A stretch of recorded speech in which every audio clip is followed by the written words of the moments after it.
What's going on, people? We are Tottenham TV, back here for some more content for you guys. And what we're going to be doing today is looking forward to the next 4 games for Tottenham Hotspur. But not just Tottenham Hotspur, we're going to be looking at our competitors in the league table as well. Man City, Liverpool, Arsenal and Aston Villa, the teams that are dotted around us at the moment. Really interesting fixtures coming up over the next 4 weeks. And we're going to start off with Tottenham's. Me and Sim have done separate predictions here for the next 4 games. So let's bring them up. We've got Aston Villa at home, Man City away, West Ham at home and Newcastle at home. 3 home games, 1 away game. But we do have a depleted squad with Maddison out, Van de Ven out, Romero out for the next 2 of those games. It's going to be Bissouma out for Villa, true. But Bentancur is back, so that's a plus. And Romero will be back for the West Ham and Newcastle game. So as you can see, Sim's gone for 5 points. I've gone for 7 points. You want to run through your predictions first?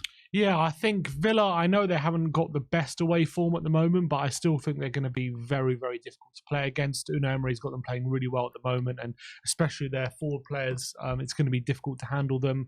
Very strong midfield. And I just think with our depleted squad, it's going to be difficult to beat them, but I still back us to put in a good enough performance to get a draw.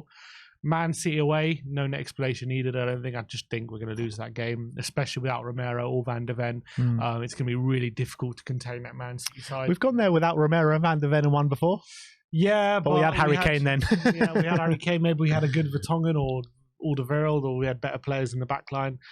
So I don't know. I think we might be able to score a 1 or 2, but I just think we won't stop them from conceding. Yeah. West Ham at home, I know it's going to be a difficult game. I'm looking now if they've got a few injuries. Antonio might be out for it. Bowen might be out for it as well. So obviously we don't know now what the injuries will be in a few weeks' time, but I still think even with a full fit squad, West Ham are going to set up to frustrate us, and I think we should be able to get a victory in that game. I think we're better than West Ham. And then Newcastle at home, again, tough game. We've only gone for a draw. I think Isaac is back for this one. It looks like he's going to be back for now anyway. And I think Newcastle are a really tough team to play against, and I think they can defend very well. So I've gone for a draw in that game. So only 5 points over the next few games, which isn't great, but it should still keep us in the hunt for a top 5 finish. I think as well, like, we're going through our hardest period of the season now, not only because of the injuries and suspensions that we do have, but also just because of the teams we're playing in the next 4 games. It's definitely our hardest run we've had so far. And I think it's our hardest run that we're going to have up until April time, where when you look at the fixtures that we do have, after these lot are done, we've got Manchester United and Chelsea. They're the only top 6 teams, or naturally, or the classic top 6 teams that we do have up until April time, which is really interesting because I feel like after these games are out of the way, it gives us a real big opportunity to go on a big run and to get a lot of points on the board. But having said that, my predictions, I think Aston Villa, you did mention before, their away form, not exactly the greatest, and they're dropping points to quite average teams, to be honest, away from home. So I think it will be tough, and I think we'll just about get over the line and just about get the job done. So I've gone for 3 points against Aston Villa at home this weekend. Man City away, I've also gone for a loss. I'm not sure if we're going to be able to contain them with the defensive frailties that we're going to have in that game. West Ham, I back us to win that game for sure, with them coming to the Tottenham Hotspur Stadium with the fans behind us. It's going to be a nighttime game, Thursday night, and I think it's going to be a crazy atmosphere, that game. So I'm going to back us to win and the fans to help us get over the line, and Romero will be back for that game as well. And with the Newcastle game, I think we need Van de Ven for that game, to be honest, to get the win. I think Newcastle have got good players going forward. They're a very sturdy team at the back as well. So I see that one being a stalemate. So I've gone for 7 points. Sim's gone for 5 points. I think it could be either or, to be honest. The only one that hangs in the balance between our predictions is that Aston Villa game, to be honest. So look, I think 7 points, if we can pull off that win against Aston Villa, I think 7 points from the next 4 games will be a brilliant return. Yeah, I'll take that 100%, and I think that keeps us in good stead. You got to remember, it's a long season, and there's got to be a lot of teams at the moment battling for that top 5. And because of our good start to the season, thankfully we've built a good little gap between us and the chasing pack. But unfortunately, now we're going to go see. This is going to be the big test, isn't it? To see if we can really keep ourselves up there while we've got all these bad injuries and a tough fixture list. Yeah, but let us know in the comment section below, where do you see these points coming from over the next 4 games? Do you see 7, 5, less, more? Let us know in the comment section below. But let's have a look at our counterparts in the Premier League and their run that they've got in the next 4 games. We'll start off with Manchester City. They play Liverpool at home, Tottenham at home, Villa away, and Luton away. It's quite interesting, actually, because over these next 4 games, a lot of these teams are actually playing each other. That can help us. Exactly. And with Man City, Liverpool this weekend, that is a mouth-watering tie at the Etihad. What do you have for that game? I've gone for Liverpool to win. Really? At the Etihad? No, it's not Anfield. No, I think it's at the Etihad, isn't it? Etihad? Oh, if it's at the Etihad, I'll go for a draw. I thought it was at Anfield, sorry. You're right, it's at the Etihad. Okay, I'll go for a draw on that one then. Yeah, I've gone for a draw as well. I thought if it was at Anfield, sometimes at Anfield they just pull off results, don't they, Liverpool? Yeah. But yeah, I'll go for a draw on that one. Tottenham, we've already said Man City are going to win that game, and then Villa away and Luton away. I've actually gone for them to only get a point at Villa. I know Villa have got an amazing home record, but I've actually gone for them to win the other 3 in their run. Go to Villa away and win. I just think Man City just got this ruthless streak about them that even teams like Villa, who are going to cause some trouble, but you give Haaland 2 chances, you can score 2 goals. I just feel like they'll go to Villa and win. So you've got them getting 10 points over the next 4 games. I've got them getting 8 points. And it is kind of maybe sometimes at this stage of the season, you do see City slip up a few times, and then after Christmas and after the new year, they just go on a crazy run. And as well, that played into my thinking a little bit in them going to a Villa and only getting a draw. So I've gone for them to get 8 points. Sim's gone for 10 points. In terms of Liverpool, so you've gone for a draw at City. And I've gone for 3 wins after that: Fulham, Sheffield United, Palace. Me too. So can't see them dropping points there. Maybe Palace away, because I think Olise is going to be back then, and Eze's back already. And to be fair, they've actually been quite good defensively this season. So it's not going to be easy for them to go to Palace away. I think that's the only one maybe they'll drop points. I can't see them dropping points against Sheffield or Fulham. So 10 points as well. Yeah. 38 points they should be on by the end of it, which will, in your eyes, be locked neck and neck with Man City. I've got Man City be trailing by 2 points after the next 4 games. Arsenal, I've got them to win their next 3 games: Brentford away, Wolves at home, Luton away, and then draw at Villa. I mean, Brentford away is a tough game, to be fair, and Brentford have kind of improved their form recently, but I still can't see them dropping points. I mean, I can't see Arsenal dropping points to them. I can. I've gone for a draw in that one. Draw away at Brentford. I've gone for them to beat Wolves, beat Luton, and lose to Villa, actually. I've got Villa to win that game. I think Villa will be buoyed by a defeat to Man City, and they'll take revenge out on Arsenal the following week. And I'm looking at Arsenal at the moment. I've seen some there away from home. They're getting results, but I still haven't been that impressed by how they've been playing. And playing against a good Villa team, I can see Villa really turning up for that one. So I've gone for Villa to win.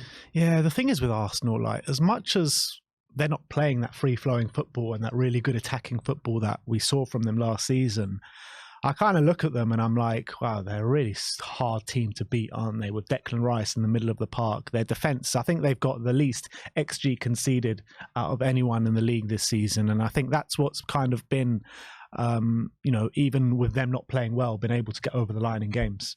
Didn't get over the line against Newcastle. No, they didn't. You're right. And I think away, lost to in the Champions League, lost away from home, didn't they, to the French team? I can't remember. Lens, yeah.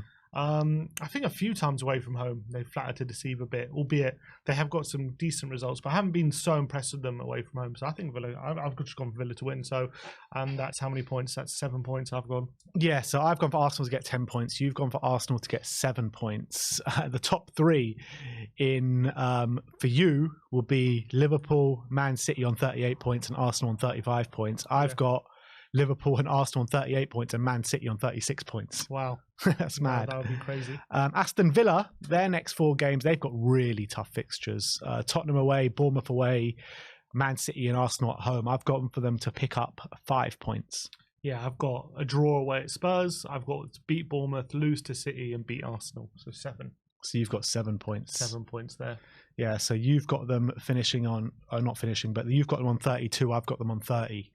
Mm-hmm. And I've got Spurs on 33. What do you have Spurs on? 5 points. So that would be 31. 31. Wow. So you've got Villa actually to overtake Spurs over the next 4 games. I do. That's mad. It's only an X4 though. Yeah, it's still a long season. It's actually crazy when you. It's only what? How many points is it in it? 1 point. Yeah. So it's not too bad. It's not like that can change in a week. Yeah, of course it can, and it goes into what I was saying as well. Like before, when our hardest run is now up until April, so you do expect Spurs to get quite a lot of points from the end of this run to maybe the beginning of April. Yeah, but I'm sure there'll be games where... Of course there will. There'll be games where we drop points where you expect us to win as well. I'm sure that's going to be the same for everyone, isn't it? So that's why the Premier League is the hardest league in the world to predict probably in terms of results. Everyone can beat anyone. But yeah, I think if we can keep on 31, keeps us in the chasing pack. Even look, still, it's only 4 points behind Arsenal. I've got us. Like, it's still a lot of points to be fought for. And as you say, if we can keep that gap after a difficult run, then really have a really great run up until April, then that puts us, who knows what we can achieve. But obviously a lot depends on who comes in for the injured players, how they perform, if we can get consistent results with the replacement players in the team. I think we've proven we can get consistent results with our first 11, but it's all about now they're out for the same period. We have to find solutions, but once we find those solutions, are we still going to be able to get consistent results with them in the team? That's the big question mark. I got a feeling like a lot of these Spurs games over the next 4 games are going to be crazy games, like because we're not going to have any defence, so we're going to have no option but to just to bombard them with. Look, that's our only option anyway with Ange Postecoglou, but even more so now because last time when Van de Ven and Romero are there, we can go gung ho, but we know we've got those 2 players there to cover us every single time. But now we don't. So I got a feeling like a lot of these games could be a bit of like a basketball match. Yeah, it could be interesting. Well, Romero, when he was at Atalanta, he was very used to that kind of those kind of games, wasn't he? So yeah. Let's see how. I think you might be right. I think it's going to be the next between now and Van de Ven comes back.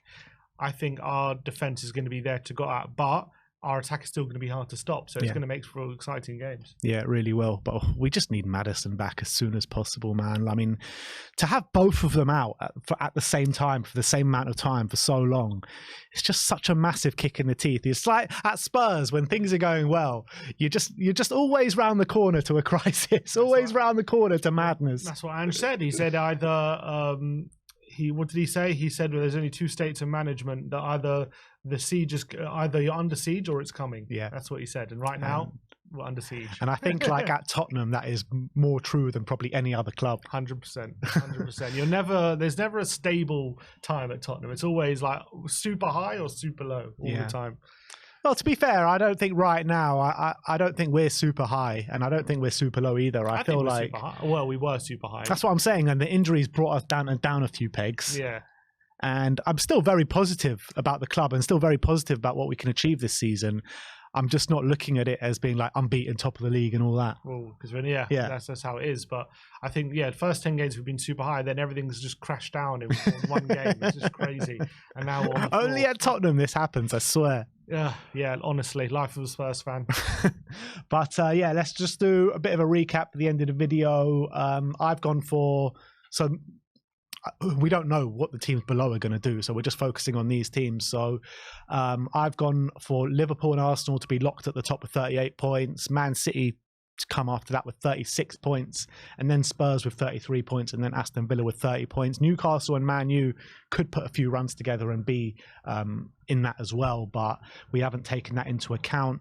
And with Sims, he's gone for Liverpool and Man City to be locked at the top with 38 points, then Arsenal at 35, Villa 32, and Tottenham at 31. So let me know your predictions in the comment section below for the next 4 games, not just for the Spurs games, but all for those other teams as well. But thank you everyone for joining us today. Like, subscribe, and comment. And as always, come on you Spurs.